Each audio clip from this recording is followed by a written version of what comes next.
Vamos a poner a grabar y vamos a iniciar nuestro curso. Por aquí llegó Gloria. Bien. Bien, habíamos dejado en el bien decir, que es como la ética del psicoanálisis. En el análisis dice, en el análisis no se dan bendiciones, lo que se da es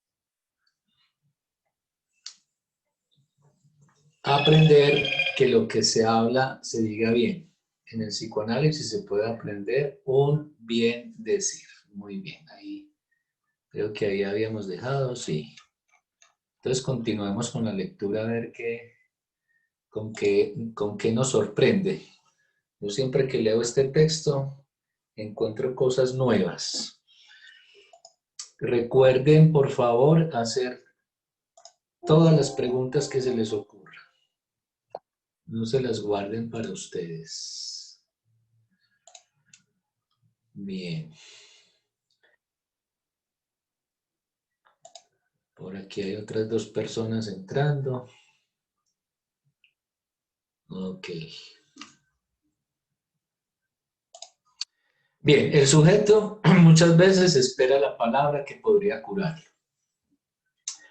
La mujer a cuyo caso hice alusión anteriormente, el caso americano de la pseudoesquizofrenia, que era histérica, dice una frase en la que espera una bendición, algo así. Pero no hay una palabra suya que pueda curarme. Bueno, a veces los pacientes demandan una palabra que los cure, por lo general demandan es un remedio que los cure. Vienen donde el psicólogo o el psicoanalista a pedir remedios. Lo habíamos mencionado la otra vez. Pero no hay una palabra suya que pueda curarme. Esta pregunta expresa la esperanza de una bendición.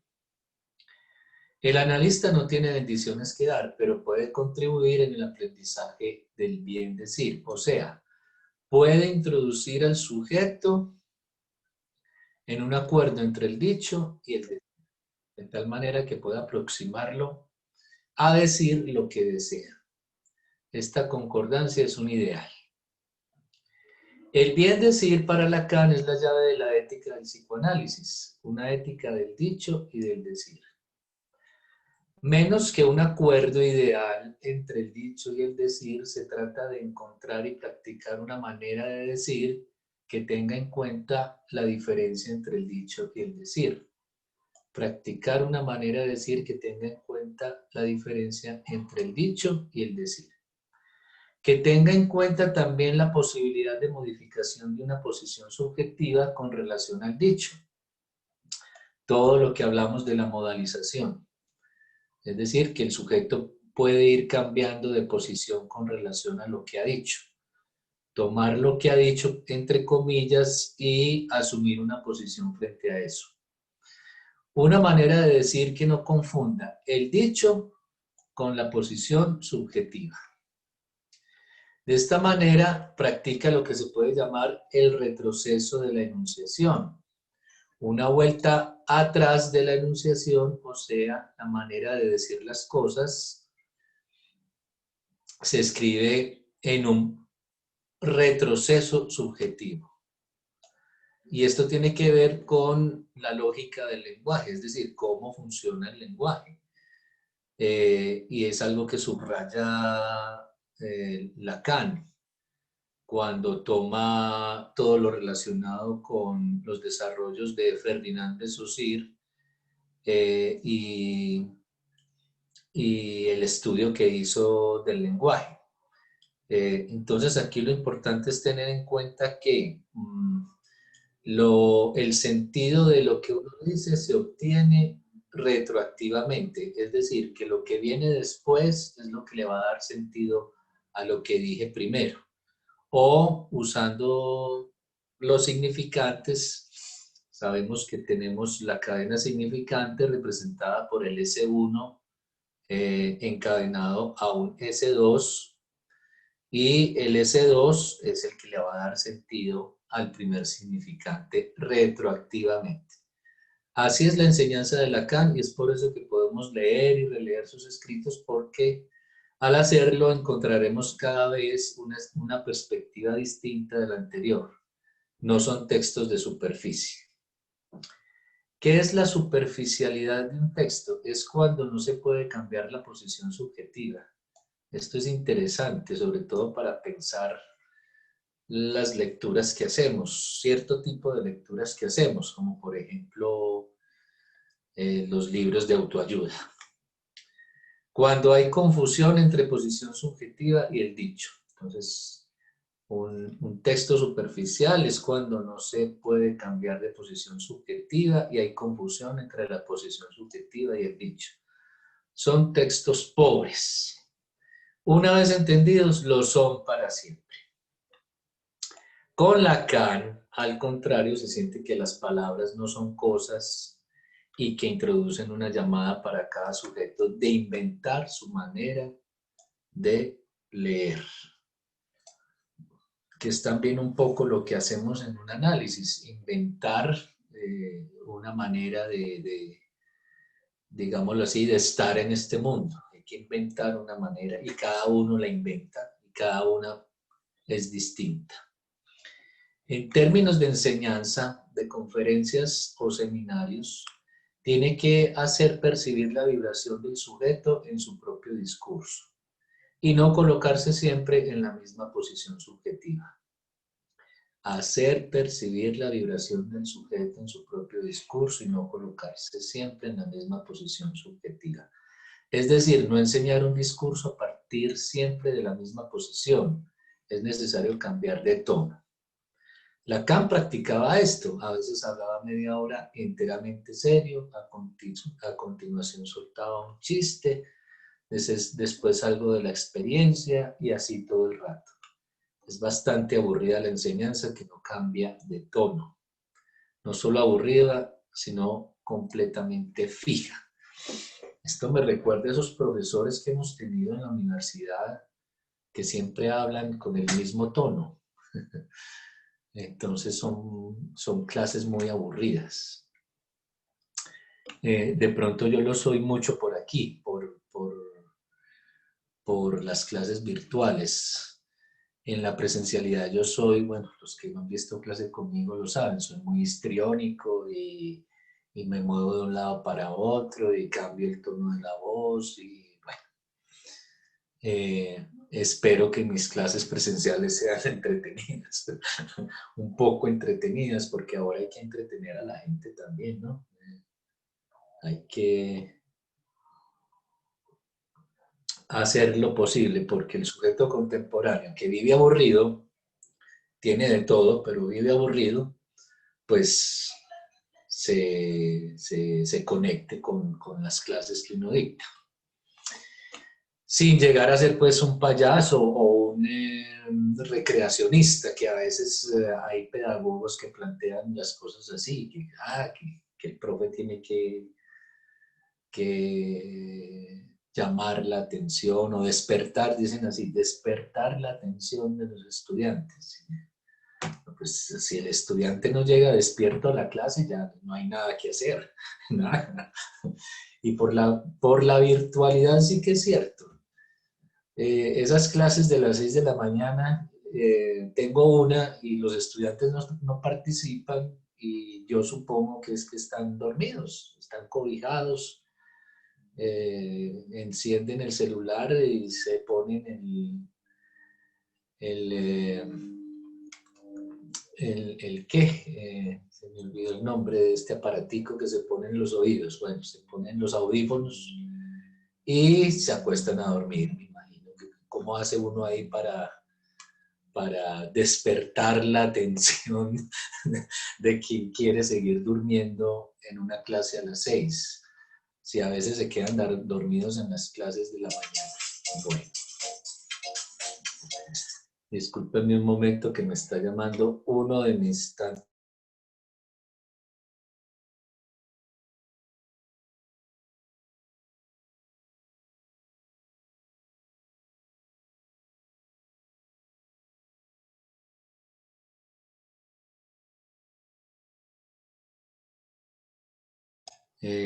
preguntándome por la lectura de ensayos.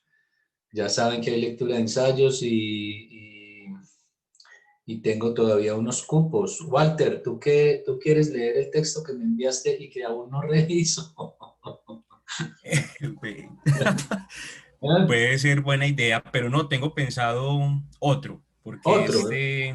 sí, Envíame el título entonces lo más pronto posible. listo, profe. Y Manuela no estaba por ahí conectada. Manuela ha participado en la jornada. No, no la veo conectada. Bueno. Y si Michelle, Brigitte y Gloria se animan, ya saben, me envían el título del texto. Bien, sigamos por aquí. Para terminar con la boca maldita, pienso que es como una vacuidad en el lugar del otro, donde todos pasean. Metáfora muy bonita, la de la boca maldita. Allí hay una piedra en el centro. Para mí, esa piedra en el centro del lugar vacío es lo que Lacan llamaba el objeto A, en torno al cual las palabras circulan. El analista es al mismo tiempo el lugar vacío donde el sujeto es invitado a hablar. Es el destinatario del discurso.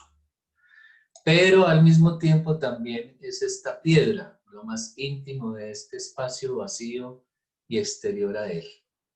Dejemos esta metáfora así y retomemos el tema de la introducción al inconsciente. Muy bien. El deseo en la demanda de análisis. La localización subjetiva no es solo una evaluación de la posición del sujeto, sino también un acto del analista, un acto ético.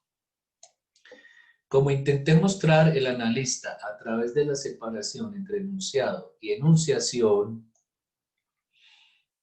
a través de la reformulación de la demanda, de la introducción del malentendido, dirige al paciente en una vía precisa al encuentro del inconsciente. Esto es a lo que hay que apuntar entonces. Una vez se le ha dado el aval al paciente de que sea nuestro paciente. Lo lleva en dirección al cuestionamiento de su deseo y de lo que quiere decir.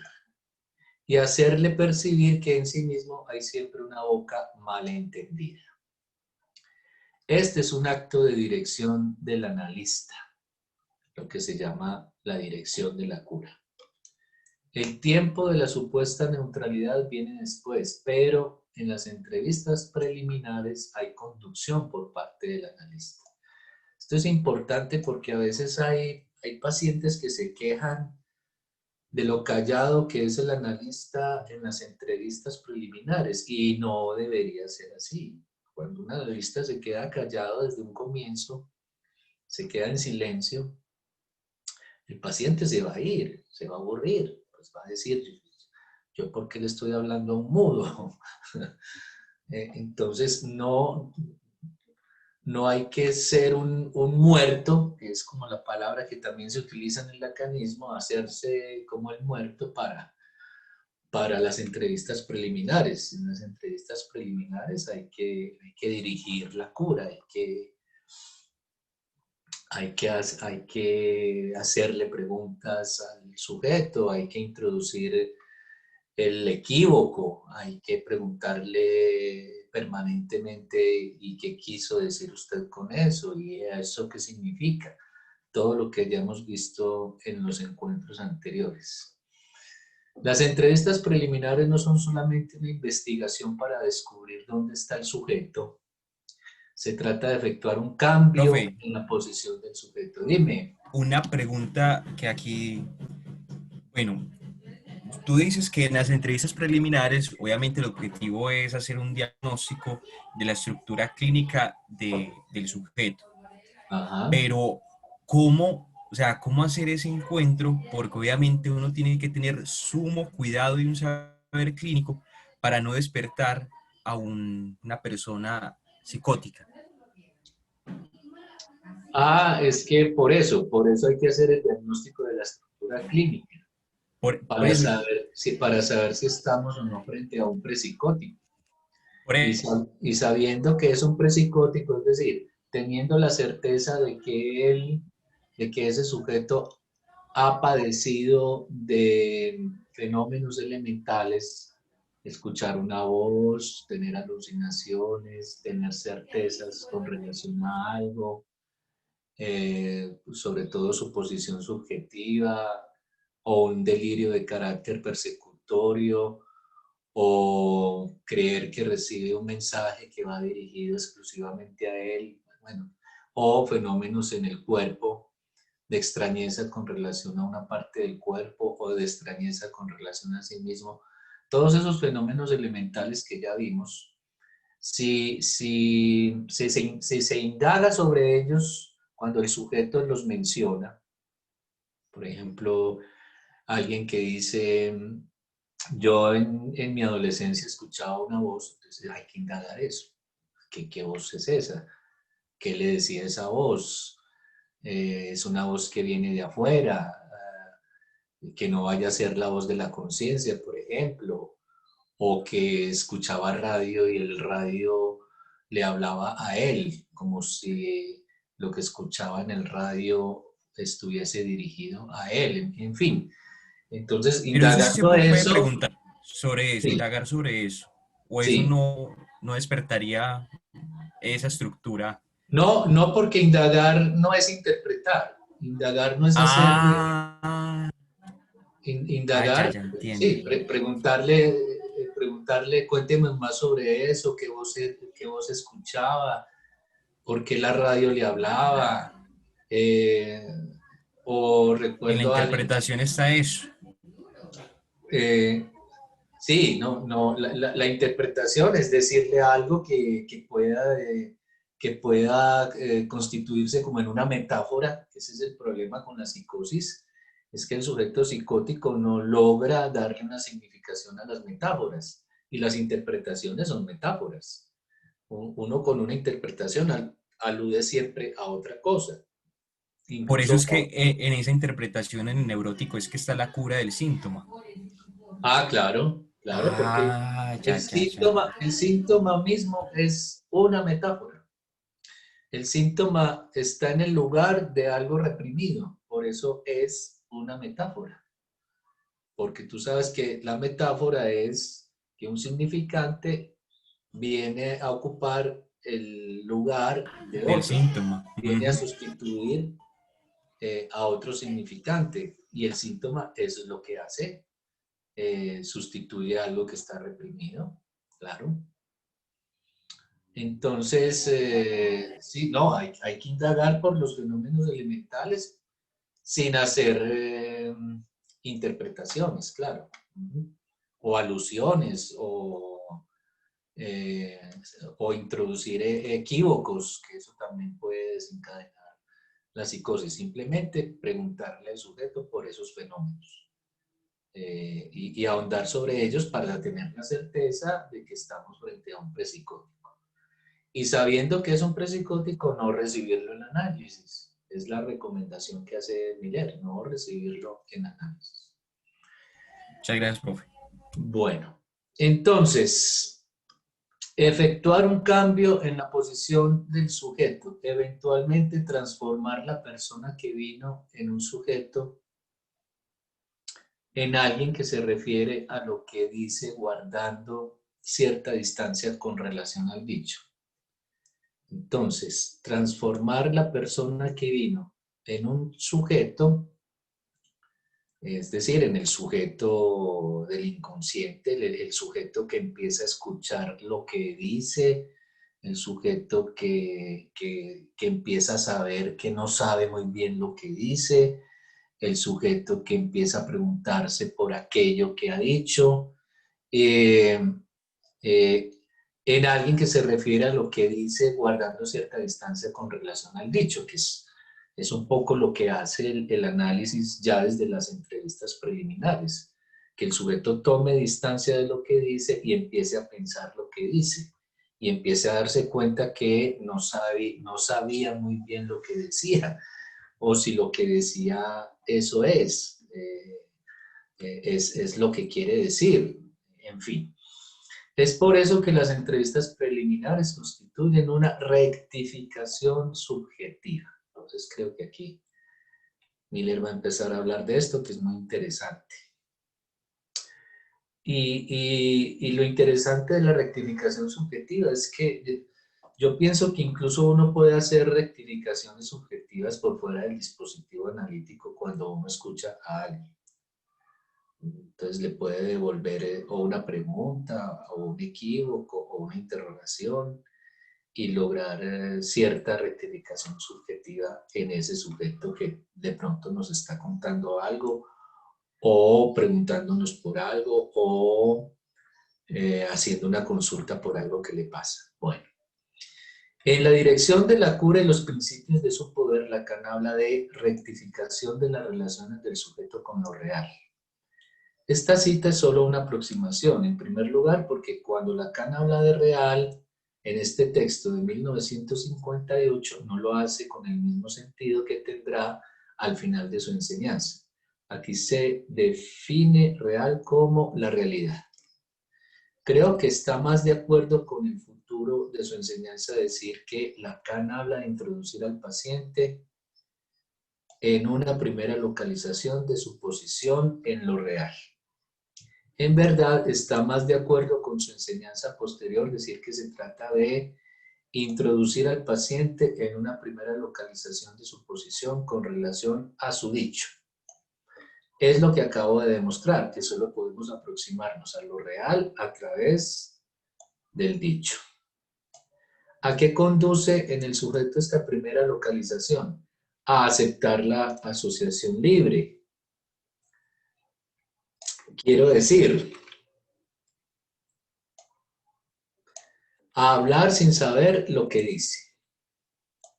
Muy importante. A hablar buscando el sentido de lo que dice, o sea, abandonar la posición de amo, es decir, de ese sujeto que cree que sabe lo que dice. Vimos esto en el caso del marido que era señor de su mujer y que poco después abandona la posición de señor de sí mismo. Puedo dar un ejemplo clínico de la reformulación de la demanda de análisis, que fue lo que vimos la vez pasada con el señor que tenía a su esposa a su lado como sabiendo de la dependencia que ella tenía hacia él, pero al mismo tiempo degradándola, humillándola con ciertos dichos. Su importancia reside en el hecho de que desde los primeros momentos fue preciso efectuar ese cambio de posición con relación al dicho. Comienza como en general lo hacen los análisis, con una llamada telefónica. Un hombre que había hecho un largo análisis telefonea para pedir urgentemente una entrevista. El tono de voz era tan urgente que le propuse un encuentro para el día siguiente, teniendo que modificar un poco mi agenda. Veremos cómo a partir de ahí las cosas se desenvuelven. Primer tiempo. El hombre, el analizado, podemos llamarlo así porque de hecho ya fue analizado, llega y dice que se siente mejor, que solo el hecho de haber telefoneado contribuyó a un alivio. Y esto es algo que muchos pacientes dicen después, por ejemplo, de la primera cita. El solo hecho de haber hablado un poco ya les brinda un alivio. Todos los analistas conocen ese efecto. La entrada en contacto con un otro supuesto capaz de responder produce alivio. Y como el paciente se siente mejor, ya no tiene voluntad de reiniciar un análisis. También suele suceder. El paciente viene a una primera cita y ya no vuelve más. Es verdad que está muy atareado, que tiene mucho trabajo y que al mismo tiempo tiene dificultades en el trabajo intelectual, justo en el momento en que su posición se lo exige. Vagamente dice que aún hay otras cosas de las que podría hablar, pero que no está decidido a hacerlo. Entonces, ojo a esto, que es sobre estas cosas sobre las que hay que poner a hablar al paciente. El otro día creo que les decía que lo fundamental en la dirección de la cura es que el analista escuche, en esa escucha clínica que llaman, escuche lo que el paciente calla, escuche lo que el paciente no quiere decir. Y hacia allá es hacia donde hay que apuntar. Yo lo escuché cuidadosamente durante largo tiempo, o sea, 45 minutos, una sesión de la Internacional refiriéndose pues a la IPA, a la asociación fundada por Freud, que tiene estandarizado el tiempo de las sesiones en 45 minutos. Incluso uno lo ve en las películas, al analista poniendo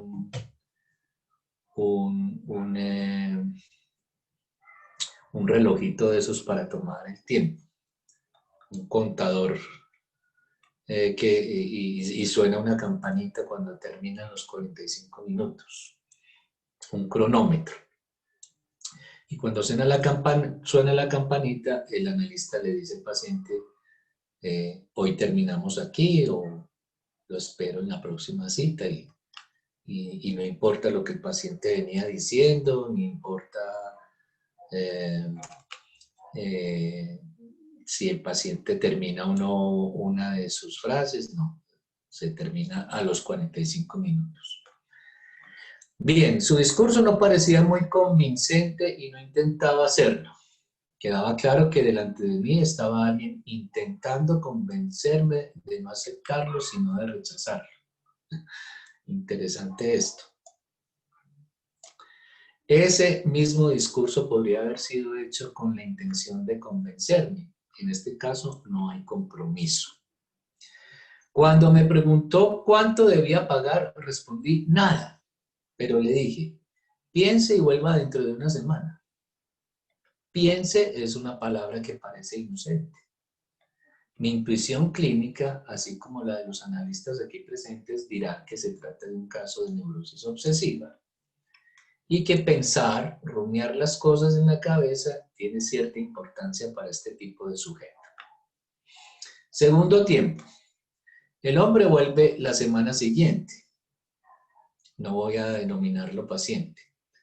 Diciendo que había pensado después de salir de la primera entrevista en telefonear para decir que quería anular el segundo encuentro porque no iba a iniciar un análisis. Al escuchar eso yo dije, pues bien, en tal caso, y corté la sesión. Fueron 3 minutos de sesión y esta vez hice que me pagase. No voy a decir la cuantía, pero era por lo menos el triple del precio de una sesión cara. Eso después de 3 minutos. Tercer tiempo. A la salida de este segundo encuentro, telefonea y pide volver al día siguiente, como había hecho la primera vez, decidiendo comenzar un nuevo análisis. Esto me parece muy paradigmático. Un pedido en 3 tiempos articulados por una lógica. Primer tiempo, hacer el pedido. Segundo tiempo, anular el pedido hecho. Tercer tiempo, hacer de nuevo el pedido anulado, o sea, anular la anulación. Si eso fue esclarecedor, podemos decir que es una reducción a la estructura de la neurosis obsesiva.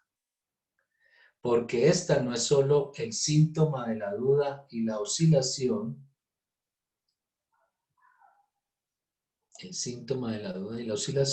una imposibilidad de decidir o una impaciencia, sino una división del deseo. De tal manera que este debe atravesar un momento de anulación y las cosas solo pueden iniciarse en un tercer tiempo. Procuré saber durante mucho tiempo por qué Lacan decía que para constituir una repetición son necesarios 3 tiempos. Fue a través de este paciente que eso quedó claro para mí. Es necesario una afirmación, una anulación y una anulación de la anulación. Lacan denomina esto una manera de retroceder ante el deseo. El deseo comporta en sí mismo un momento de no desear. Al mismo tiempo que este paciente demanda, lo que se ve es que no quiere lo que demanda. Se le debe mostrar que no quiere lo que demanda. Esto es lo que hizo Miller con esa intervención en ese segundo tiempo, cuando le dice, cuando el paciente le dice, quería llamar a cancelar la cita, y Miller le dice, bueno, entonces dejemos ahí. Y lo despacha a los 3 minutos y además le cobra 3 veces más. Eso del cobro del valor de la cita, eh, 3 veces más, tiene que ver también con, con, con el neurótico obsesivo y el manejo que hace del dinero. Aquí creo que enseguida Miller lo aborda. Fue una intervención excepcional, pero yo no daba saltos de contento al pedirle el triple del precio de una sesión. No era para abusar, era una persona que podía pagar mucho. La intervención excepcional fue negarme a avalar la anulación. Porque si todo hubiese pasado sin esa sanción, sin que realmente algo hubiese acontecido, la anulación no habría podido ser completa. Entonces recuerde que hay que por lo menos con el obsesivo, hay que anular ese primer momento en el que él se muestra reticente a empezar el análisis para que surja en un segundo momento el deseo de hacerse el análisis. Hubo un resto. El resto estaba en mis manos, o sea, hubo una cierta extracción de dinero. Así creo que sin esa sanción financiera jamás sería posible para él recomenzar el análisis. Hubo también el testimonio de que las palabras cuentan en análisis. Al menos en este análisis las palabras podían tener peso y precio. En una estructura en la que hay un tiempo de anulación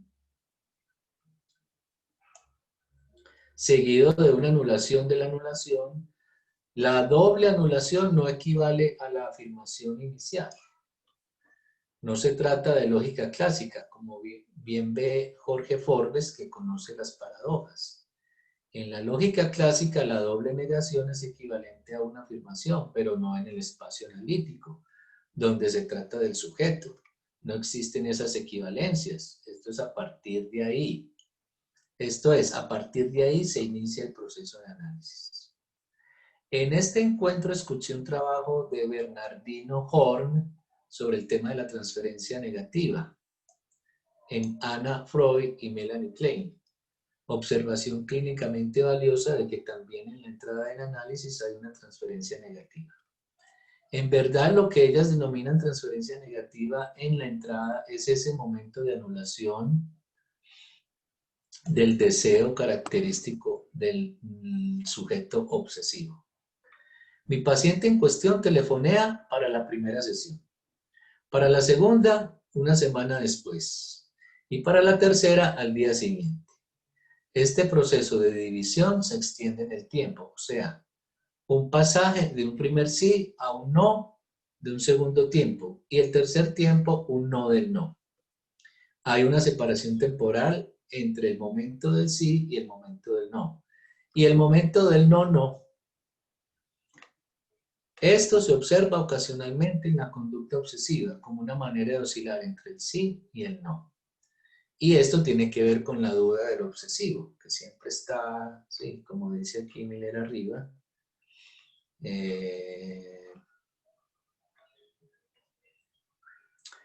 no quiere la demanda, se le tiene que mostrar lo que no, por aquí lo decía. El síntoma de la duda y la oscilación. Bien.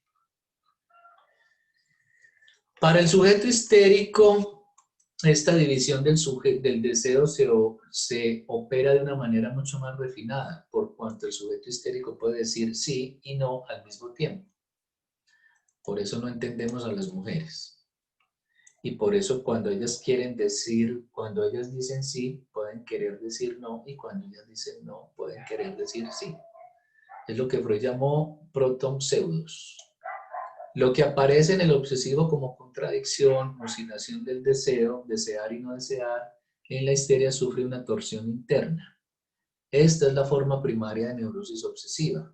Y por eso Lacan escribe al sujeto como sujeto histérico, como ese barrado, sujeto barrado. Esta barra marca al mismo tiempo la anulación en la que el sujeto se coloca y la división que lo afecta. Bien, hablemos un poquito más de este caso. ¿Por qué el paciente llama al otro día a pedir el comienzo de su análisis después de que Miller le responde, pues bien, en tal caso, cuando le escucha decir al paciente que mmm, había pensado en anular el segundo encuentro porque no iba a iniciar el análisis, entonces la respuesta ahí de Miller fue, pues bien, en tal caso, y lo despacha. Y lo despacha cobrándole una cuantía mayor por la sesión, una sesión cara. ¿Qué pasa con el manejo del dinero en el neurótico obsesivo? Que el obsesivo siempre está pensando en obtener algún beneficio con lo que gasta. Y no soportaría no obtener una recompensa, digámoslo así, o una plusvalía después de haber gastado el dinero en algo. Eso se observa claramente, por ejemplo, en el obsesivo que invita a salir a una niña esperando que ella pues le devuelva algo, así sea un piquito, un besito. Bueno, hoy en día ya no dan besitos, sino que lo dan todo. Entonces el obsesivo es capaz de gastar su quincena invitando a la niña a cine, a cenar, después se van a bailar y espera terminar con ella en un motel, por ejemplo. Entonces, cuando eso no sucede, cuando la niña después de salir de cine y después de él haber pagado las boletas y el mecato, que no es barato por lo demás, el cine es una de las actividades caras que hay en este país.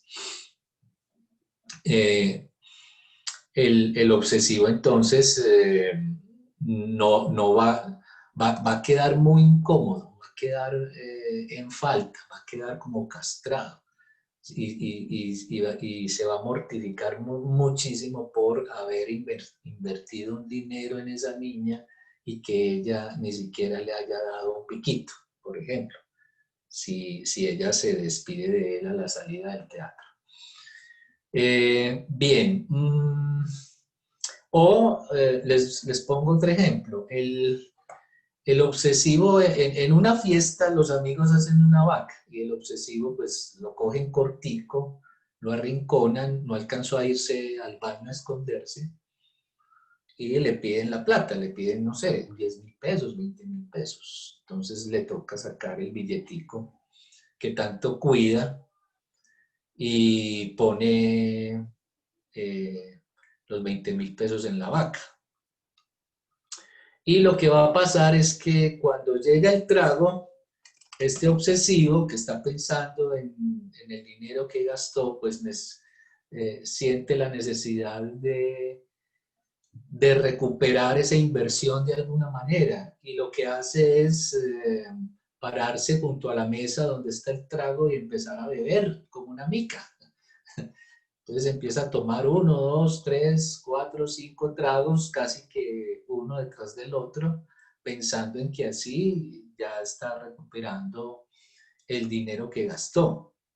Entonces, así es el obsesivo con el dinero. Y es un poco lo que pasó aquí con este sujeto. Habiendo pagado una cita carísima, entonces corre a llamar al analista a decirle, sí voy a empezar mi análisis, porque yo no voy a perder esa plática que invertí. Así es como se se desenvuelven los neuróticos obsesivos con relación al manejo del dinero. Es decir, todos avaros, digámoslo así, todos los obsesivos son avaros.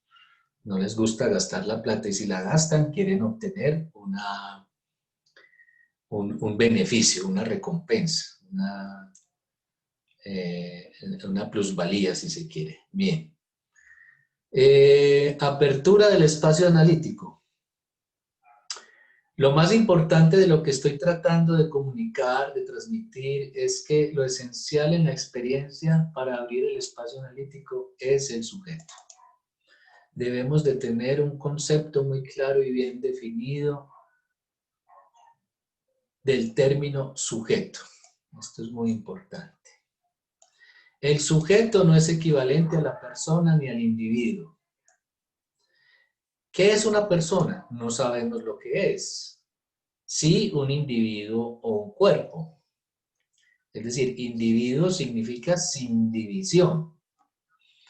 Hay un nivel físico, propiedades de las personas, atributos. Podemos incluso calcular cuántas personas hay en la sala, en la tribuna, etc. Desde Aristóteles, las personas pueden ser contadas a partir de los cuerpos. Al contrario, el sujeto no pertenece al registro de los datos. El sujeto no es un datum. Es cierto que si todos hablásemos latín, no habría problemas de comunicación, pero ese mundo es muy antiguo. Hubo un tiempo en el que todas las personas de importancia hablaban latín. No sé si este seminario dentro de 20 años será dado en inglés. Intentaremos que no sea así. Esto es un llamado de solidaridad entre los países de lengua latina. El sujeto no es un dato, sino una discontinuidad en los datos. Observen el pánico del hombre de las ratas. Él efectúa la creación de una deuda de algo que no encaja bien en las cuentas. Él puede contar las cosas del mundo cuantas veces quiera, pero hay ahí algo que no encaja en las cuentas. Una pérdida que se produce en algún lugar. El sujeto es la propia pérdida. Es lo que jamás se puede contar en su propio lugar a nivel físico. A nivel de la objetividad, esto no tiene sentido. Por eso no tienen sentido las investigaciones cuantitativas cuando se aborda la subjetividad. Para nada. Que además se hacen, ¿sí? Se hacen. Pues uno ha visto encuestas por ahí preguntando cuál es su nivel de felicidad. Y hay una serie de respuestas, ¿sí? Alto, muy alto, medio, bajo, muy bajo, y con eso los investigadores cuantitativos sacan conclusiones con relación a si los seres humanos son o no muy felices. Esto no tiene sentido porque no fue dicho claramente la primera vez, una semana antes. A nivel de la objetividad, el sujeto no existe. Es responsabilidad del analista producir, crear otro nivel propio al sujeto.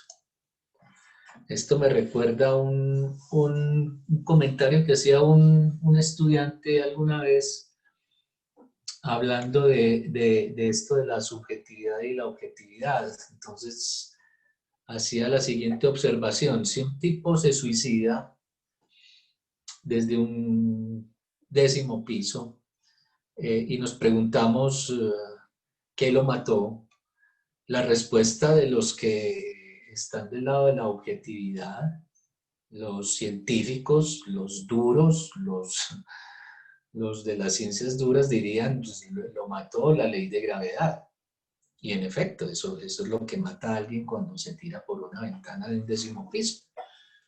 Pero nos quedamos sin saber los motivos, las razones que llevaron a ese sujeto a suicidarse, que es lo que tendría que ver con la subjetividad. Es el efecto de una decisión del analista, cuestión ética del psicoanálisis, darle cabida al sujeto. Lacan habla de la ética del psicoanálisis porque no hay una ontología del psicoanálisis. La ontología es una disciplina que concierne a lo que existe, a los seres que pueden enumerar, contar, ver, etc. En el psicoanálisis no se trata de una ontología. El sujeto se constituye solamente a nivel ético. Se trata de decidir, pues, alguien puede decidir olvidar sus sueños, considerar sus lapsos como meros errores, que es más o menos lo que hacen la mayoría de los psicólogos. Es una cuestión de decisión, se trata de decidir. Cierto día Lacan dibujaba cosas muy complicadas o tal vez simples en la pizarra y cometió un error manifiesto. Las personas de la sala dijeron que era un lapsus, pero él respondió, no, es un error grosero. Es una cuestión de decisión consentir en preocuparse de cosas tan pequeñas. Olvidar las llaves, olvidar nombres, recordar cosas de la infancia, dar importancia a los disparates, etc. Entonces, miren, lo que enseña esta actitud o esta respuesta de Lacan es que él es el que decide si le presta o no atención a ese lapsus que cometió escribiendo en el tablero. Le pudo haber puesto atención y empezar a asociar libremente y tratar de explicarse por qué puso una cosa en lugar de otra cuando dibujaba cosas complicadas, dice aquí Miller. Pero no, él decidió que no, que no se trataba de un lapsus, sino de un error grosero en el tablero. Eso es lo que no hay que hacer en el dispositivo analítico. En el dispositivo analítico sí hay que prestarle atención y es una cuestión de decisión. Como dice aquí Miller, hay que prestarle atención al olvido de unas llaves, a olvidar un nombre, o trastocarlo, o cambiarlo por otro. Se me viene a la cabeza un recuerdo de mi primera infancia, por ahí es por donde hay que seguir. El paciente que dice, esto me parece una tontería, un disparate, eso es lo que hay que seguir, es hacia allá a donde hay que apuntar y es una cuestión de decisión del analista, de la ética del analista. Todo eso es también una decisión ética del paciente, bueno, claro, del analista y del paciente. Puede pensar que preocuparse en lo que le concierne, aunque sea minúsculo, merece la pena.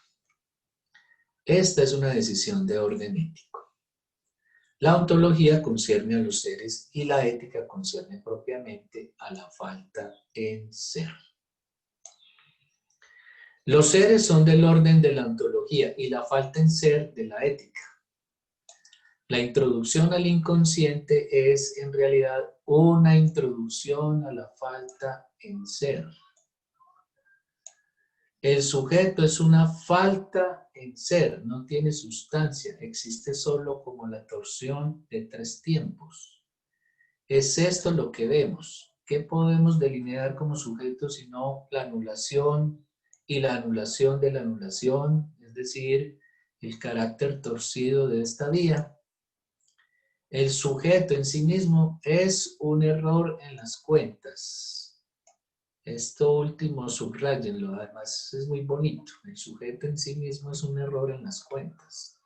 Cuando las mujeres cuentan los días para no quedar embarazadas y yerran en las cuentas, es entonces cuando un sujeto posible puede aparecer. Y si continúa siendo concebido como un error en las cuentas por parte de los padres, eso tendrá consecuencias decisivas. Pues Miller está hablando aquí de esos padres que tuvieron un error en las cuentas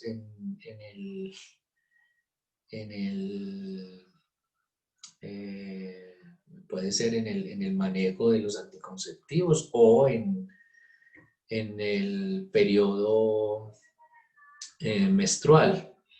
Y si viene un niño en camino y es concebido como un error en las cuentas, eso va a tener consecuencias en ese niño. Los más difíciles en la experiencia analítica son los sujetos no deseados en el momento del nacimiento o en los primeros momentos de la vida. Son sujetos muy difíciles de cambiar. Cuando se trata de contar, el sujeto es un elemento -1 o +1, pero jamás está en el lugar de un error en las cuentas. En el análisis no se trata del sufrimiento. Con respecto a esto último, ya sabemos que el sujeto es un error en las cuentas, pero aquí está diciendo Miller que cuando se cuenta el sujeto, que es como contar el cuerpo, con relación a lo que dijo antes, cuando se cuenta el sujeto se lo cuenta como +1 o -1. Pero ese no es el sujeto del psicoanálisis, no. El sujeto del psicoanálisis es el que aparece como un error en las cuentas. Por eso dice, este sujeto, el que es contado, jamás está en el lugar de un error en las cuentas. Es en el lugar de un error en las cuentas donde va a aparecer el sujeto del inconsciente, digámoslo así. En el análisis no se trata del sufrimiento, a pesar de que el sujeto puede llegar en nombre de un sufrimiento. Pero desde el momento en el que se dirigen al analista, pero desde el momento en que el que se dirige al analista, su sufrimiento se transforma en queja. Yo porque estoy leyendo esto mal. Pero desde el momento en el que se dirigen al analista, su sufrimiento se transforma en queja, una queja para otro.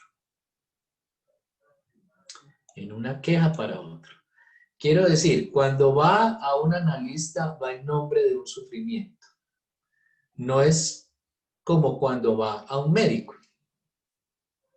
Sabe que viene a hablar y debe desear rendir cuentas, dar un relato, un testimonio de su vida. Es en esto que su propia falta en ser toma forma, dibujada muy precisamente por Lacan en la dirección de la cura y los principios de su poder. En lo que se refiere al neurótico, en ese escrito, Lacan dice, su pasión es la de justificar la existencia. Bueno, y en esa nos la pasamos todos nosotros los neuróticos, ¿no? Tratando de darle una justificación a nuestra existencia. La palabra justificación es, hablando con propiedad, una palabra oriunda del derecho, como lo señalé antes. El neurótico no está satisfecho con el hecho de existir como ser. Se une a esto el hecho de que vive su existencia como falta en ser y quiere justificarla al otro que lo escucha. El otro a quien habla es fundamentalmente el otro de la justificación. Y de cierta manera eso es lo que nos la pasamos haciendo cuando nos dirigimos al otro. Tratar de justificar todo lo que hacemos, tratar de justificar nuestra existencia. Nos la pasamos dando justificaciones. ¿Eh? Qué cosa tan hijo de puta. Ninguna ternura por parte del analista, ninguna buena voluntad, ninguna comprensión debe satisfacer la pasión de justificar. Y esto es una pregunta para los que intervienen, los psicólogos que intervienen con la ternura, la buena voluntad. Yo sí te comprendo, yo te entiendo muy bien. Bueno, no se debe pensar que el analista debe ser inhumano o malo. A Profe, veces sí. hay algo muy particular con esto, con lo que dices de ninguna ternura por parte del analista y hablando desde el lugar del psicólogo, pasa algo muy particular, y es que cuando sucede esa comprensión, no dura. O sea, el paciente o la persona que va a este espacio no se halla. O sea, el sujeto Ah, no se claro, encuentra ahí. claro, se va. Se va, Se se va, va. se va y se va satisfecho. Incluso Se va satisfecho porque justificó. justificó, Ujú. quedó justificada su existencia o su posición. Entonces, claro, si ya está justificada, entonces me voy. Hablo desde una experiencia en las prácticas que tuve que tuve este año, que yo estoy terminando, Ajá, y era que en el colegio donde hago las prácticas los estudiantes iban y me acuerdo de una adolescente que decía, pero dime una respuesta. Y yo, pero dime qué respuesta estás buscando, qué es lo que buscas en este espacio. Y obviamente habían pasado 10 15 minutos y yo soy de esos de que yo para qué voy a cansar a un estudiante si yo sé que no es necesario, y le dije, vamos a llegar hasta acá y vete con eso. Cuando a la otra sesión pues regresó, me dijo, no, es que yo tengo que regresar porque yo tengo que encontrar una respuesta. Es ajá, decir, donde yo hubiera consentido y le hubiera dado una respuesta a lo que quería, pues se va. ajá. O sea, Claro, ya justificó. claro, queda justificada, claro. Entonces, sí, de cierta manera se trata de poner a pensar al paciente sobre todo lo que dice y sobre todo lo que no dice. Eh, si usted le da respuestas, el paciente se va, claro, y se va contento, se va satisfecho, se va feliz y se cierra el inconsciente.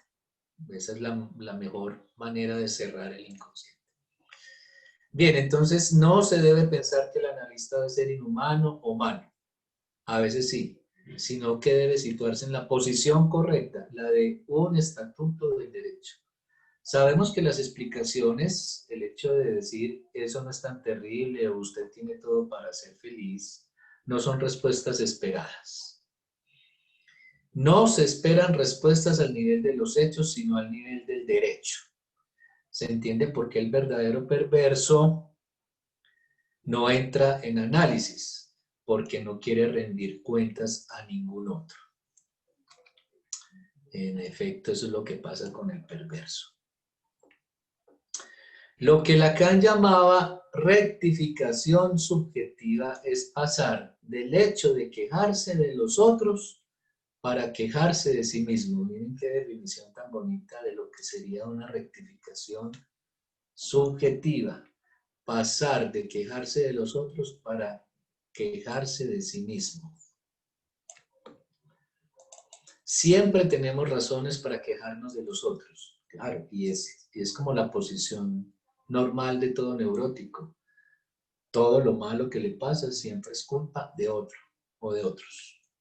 Ese es el punto, de hecho, muy refinado. Esa entrada del sujeto que dice, no es mi culpa. Inversamente, el acto analítico consiste en implicar al sujeto en aquello de lo que se queja, implicarlo en las cosas de las cuales se queja. Es un error pensar en el análisis que el inconsciente sea el responsable de las cosas por las cuales alguien sufre, que a veces también se presentan así los pacientes. No soy yo, es mi inconsciente. Si así fuese, destituiríamos al sujeto de su responsabilidad.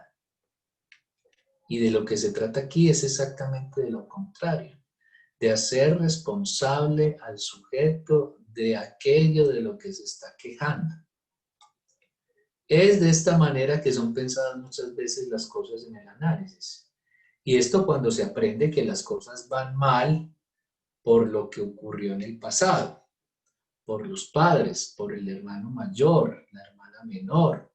Y de este modo el sujeto queda desposeído de su estatuto. Pero los analistas saben muy bien que no se trata de eso. Al contrario, Lacan llamaba rectificación subjetiva cuando en el análisis el sujeto aprende también su responsabilidad esencial en lo que ocurre. La paradoja es que el lugar de la responsabilidad del sujeto es el mismo del inconsciente. Entonces, ojo a esto. El lugar de la responsabilidad del sujeto es el mismo del inconsciente. De esta forma, la pasión del neurótico es una justificación para no encubrir el hecho de que el sujeto es una infracción al principio de razón formulado por Leibniz, al cual Heidegger consagró todo un libro. El principio de razón dice que todo tiene una razón, no hay nada sin razón, sin causa. Heidegger destacó este principio como fundamental en la historia de la ciencia y se preguntaba por qué ese principio no había sido formulado antes. Esto le pareció lo esencial del discurso de la ciencia. Ahora bien, el sujeto, tal y como utilizamos esa categoría, es una infracción a ese principio. Todo tiene una razón, a excepción del sujeto. Es cierto, es en cierto modo a través del análisis donde encontramos el estatus de su cosa, su causa. Entonces el neurótico es justamente el sujeto que tiene la más aguda experiencia de la falta de la causa de ser, que puede experimentar la falta de necesidad de su vida, ya sea la angustia, que puede desaparecer mañana, ya sea la contingencia fundamental de su existencia. Entonces, el neurótico es el sujeto que tiene la más aguda experiencia de la falta de la causa de ser, es decir, de la falta de una justificación para su existencia. Y así podemos decir que esa experiencia de la falta de la causa de ser es intensificada en nuestra época, principalmente dominada por el discurso de la ciencia. Vivimos en un mundo estructurado por la ciencia que, como tal, es dirigido por el principio de la razón, lo que es coherente con la emergencia del psicoanálisis, del psicoanalista que recibe la queja de la falta de existencia, es decir, de la falta de un sentido para la existencia. Y el discurso de la ciencia ha exacerbado eso porque la ciencia empieza gracias a ese principio de la razón, empieza a explicar todos los fenómenos naturales y va desplazando los discursos mitológicos o incluso los religiosos y el sujeto se ha ido quedando sin esos discursos a los que acudía para darle una razón a la existencia. Un paranoico sabe por qué existe, tiene una razón para existir. El paranoico tiene la certeza de movilizar la atención universal. Así, el presidente Schreber, el caso de Freud, sabe que existe para transformarse en mujer y con Dios producir una nueva humanidad. Ese era el delirio de Schreber. Él tenía la certeza de ser la mujer de Dios y que su misión en el mundo era crear una nueva raza de hombres. Cuando alguien tiene una misión como esta, podemos decir que su existencia está justificada. Entonces, la existencia del psicótico está justificada y el psicótico la justifica en su delirio. La pasión del paranoico no es la justificación de su existencia, porque ya la tiene. A su vez, el verdadero perverso sabe muy bien que existe para gozar y el goce le es en sí mismo una justificación de la existencia. El neurótico debe inventar una causa para él mismo, una buena causa que defender, una causa que pueda obturar el vacío en que él mismo consiste. Entonces miren las tres posiciones tan distintas, posiciones subjetivas en cada una de las estructuras clínicas. Es más, estas tres posiciones subjetivas son fundamentales para el diagnóstico de la estructura. ¿Sí? Cuando llega un sujeto con una certeza con relación a lo que debe hacer en la vida, ya hay que sospechar si se trata de una psicosis. El perverso que no va a análisis a justificar nada, no quiere rendirle cuentas al otro, tiene claro por qué existe y sabe que existe para satisfacer sus impulsos sexuales, es decir, para gozar. El goce le es en sí mismo una justificación de la existencia. Y los que nos la pasamos preguntándonos toda la vida, ¿qué sentido tiene mi existencia? ¿A qué vine a este mundo? ¿Cuál es mi misión en él? Etcétera, etcétera, etcétera. ¿Qué será lo que quiero para mí? ¿Será que sí quiero a esta persona? ¿Será que sí me quieren? Etcétera, etcétera, etcétera. Ese es el neurótico el que padece de manera más exacerbada esa falta de ser. El peligro de un análisis verdadero, esto es, en la dirección freudiana formalizada por Lacan, consiste en aceptar que se abra de nuevo esa falta en ser que tal vez ha sido cerrada por una causa más o menos buena. Este peligro que menciona aquí Miller, formalizada por Lacan, es muy interesante porque también habría que preguntarse, cuando se tiene a un neurótico en entrevistas preliminares, habría que preguntarse si ese sujeto, como lo dice aquí enseguida Miller, va a soportar que se le abra esa falta en ser cuando ya tiene una causa más o menos buena para justificar su existencia. Entonces ese también es un asunto delicado, ¿sí? Si vamos a someter al sujeto neurótico a un análisis que le va a desbaratar todo lo que ya tiene como justificación para su existencia.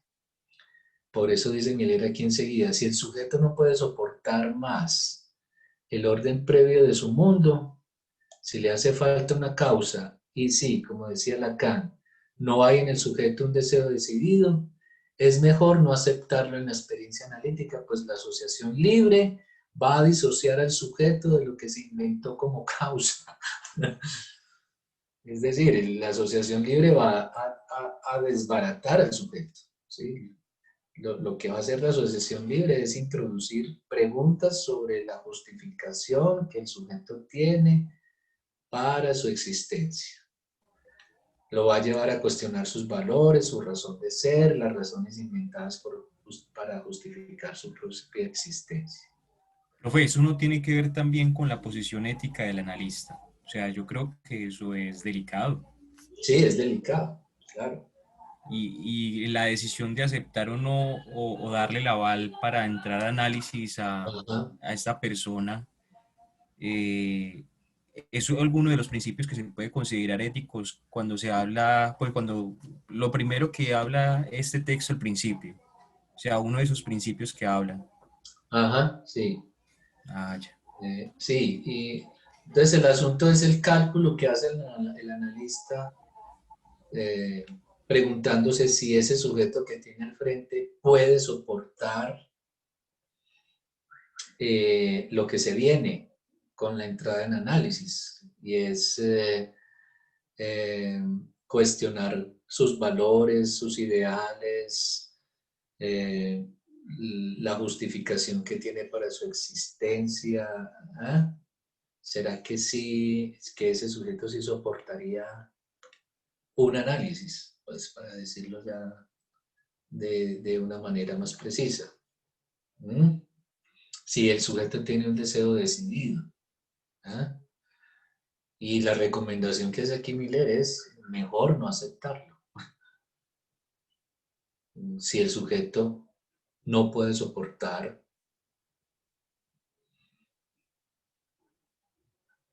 eh,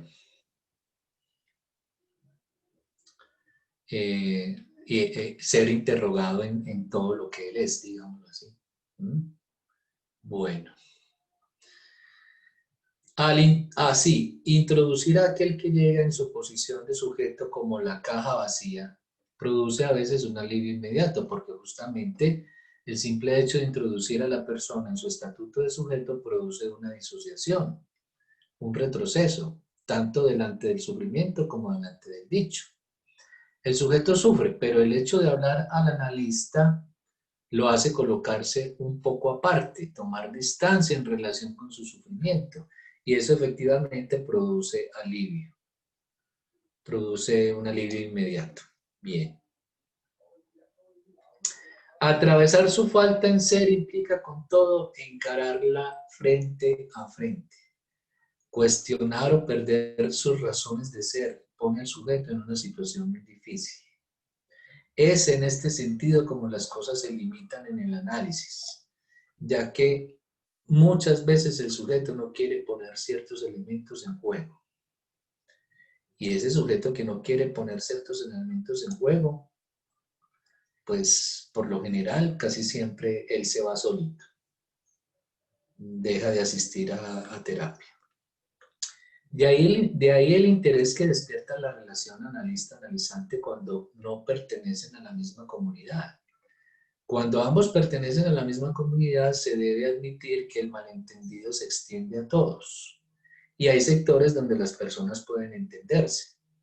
Antes de practicar el análisis, yo no podía entender cómo se podía analizar a una persona perteneciente a otra lengua, teniendo en cuenta la importancia de los significantes, al punto de que el analista estaría obligado a conocer todo de esa lengua. Sobre esto, Lacan decía que esa situación posibilitaba el cruce de culturas. Al mismo tiempo, la diferencia de cultura y de comunidad, a pesar de que no permite el sentimiento de que nos podemos entender, instala un cierto malentendido y con eso un cuestionamiento de todo lo que está implícitamente aceptado. El ejemplo para mí esclarecedor fue lo que ocurrió un día, lo que ocurrió en una ciudad al este de Francia, cerca de Alemania, en Alsacia, en la ciudad de Estrasburgo, donde hace muchos siglos se instaló una comunidad judía. Como estaban interesados en psicología, solicitaron a Lacan que les indicase de entre sus alumnos a un analista para que fuese regularmente 2 veces por semana a analizar a los psiquiatras y psicólogos que querían ser psicoanalistas. De entre sus alumnos, Lacan escogió al único egipcio para ir a analizar a los judíos de Estrasburgo. Hay en eso para mí una lección extraordinaria, o sea, que inmediatamente se hace del analista un otro y no hay de entrada ningún entendimiento de comunidad posible. Hay que decir que lo que ocurrió entre los analizantes y el analista fue una transferencia extraordinaria. Fue una manera de poner en cuestión todas las sospechas implícitas del sujeto. Es realmente muy difícil si el sujeto no quiere poner en cuestión algunos elementos que quedarían fuera de cualquier cuestionamiento, fuera de la distinción entre enunciado y enunciación. Entonces lo que pasó aquí fue que, claro, al ser el analista de otra cultura, pues le toca empezar a preguntarle al sujeto que va a análisis, en este caso los judíos, empezar a preguntarle por todo lo que dice, ¿sí? Explíqueme eso qué significa, qué quiere decir usted con eso, porque mientras seamos de la misma cultura, el analista y el analizante pueden caer en esto de entenderse entre ellos. En cambio, cuando son de culturas distintas, el analista se ve obligado a pedirle explicaciones al paciente con relación a lo que dice. Así comenzamos por introducir al sujeto a partir del tema de la enunciación. Esto es, a partir de un tema cuasi lingüístico que hace aparecer, creo de una manera muy simple, la caja vacía del sujeto, que hace aparecer al sujeto como vacío. Se debe observar que se trata de un drama, hay una dramatización, pues lo que aparece así como caja vacía en esa constitución cuasi lingüística es también el drama de la falta en ser. No es un vacío tranquilo, es algo que provoca justamente una conmoción. En la justicia, como se ve en las novelas policíacas inglesas, cuando el culpable o supuesto culpable es capturado, hay siempre un detective inglés que dice: todo lo que usted diga puede ser usado en su contra. La justicia es el mejor lugar para observar las relaciones entre el dicho y la posición subjetiva, pues ahí donde se debe garantizar un vínculo inmutable entre el dicho y la posición. Pues es ahí, es decir, en la justicia, donde se debe garantizar un vínculo inmutable entre el dicho y la posición subjetiva. En los Estados Unidos ustedes conocen el Fifth, el quinto artículo de la Constitución, que dice: nadie puede ser obligado a testimoniar en contra de sí mismo. Son frases que se juegan entre el dicho y el decir. En psicoanálisis, al contrario, nada de lo que digan puede ser utilizado en contra de ustedes. Es la regla de la asociación libre. A ver, ¿cómo es que dice acá? En psicoanálisis, al contrario, nada de lo que digan puede ser utilizado en contra de ustedes. Es la regla de la asociación libre. Con lo cual ustedes están continuamente obligados a testimoniar en contra de sí mismos. Ustedes están continuamente obligados a testimoniar en contra de sí mismos. Pero no entiendo aquí por qué dice en psicoanálisis al contrario. O sea que ya no se trata de garantizar el vínculo inmutable entre el dicho y la posición subjetiva. No. Nada de lo que digan puede ser utilizado en contra de ustedes. Pero no sé si es por Parece la... contradictorio. Sí, no sé si es por la construcción de la frase, porque justamente en un análisis, precisamente lo que pasa es que todo lo que usted diga puede ser usado en su contra. Claro. Por eso esto último. El sujeto está continuamente obligado a testimoniar en contra de sí mismo. Claro. Si hay alguien que es culpable, es decir, responsable por lo que dice, es el sujeto que está en un análisis. Mientras que en el discurso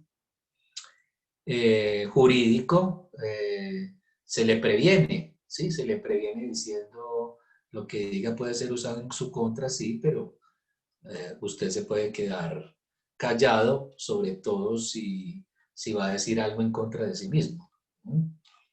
Y resulta que en un análisis el sujeto dice un montón de cosas en contra de sí mismo y de cierta manera de eso se trata un análisis, de que el sujeto se escuche hablar a sí mismo en sus contradicciones, en sus dichos, en sus equívocos, en sus errores, en todo lo que lo hace un sujeto que erra, que se equivoca.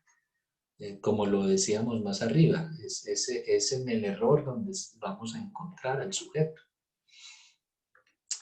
Lacan, en el periodo más avanzado de su enseñanza, ya no habla de la rectificación subjetiva, sino de la histerización del sujeto. Y creo que se puede entender una parte del matema lacaniano de la histeria cuando escribe. Sujeto dividido, este vector, esta flechita, significante amo. Sujeto dividido con relación al significante amo. Se trata de eso cuando me refiero a la separación entre enunciado y enunciación, que es también una separación entre el sujeto y el significante. Pues bien, esta separación entre el enunciado y la enunciación, que es también la separación entre el sujeto y el significante, lo vamos a abordar dentro de 8 días. ¿Les parece bien? Entonces dejamos por hoy aquí. Muchas gracias por su Muchas gracias, asistencia, profe. muchachos. Que tengan un feliz día. Hasta luego, profe. Hasta luego.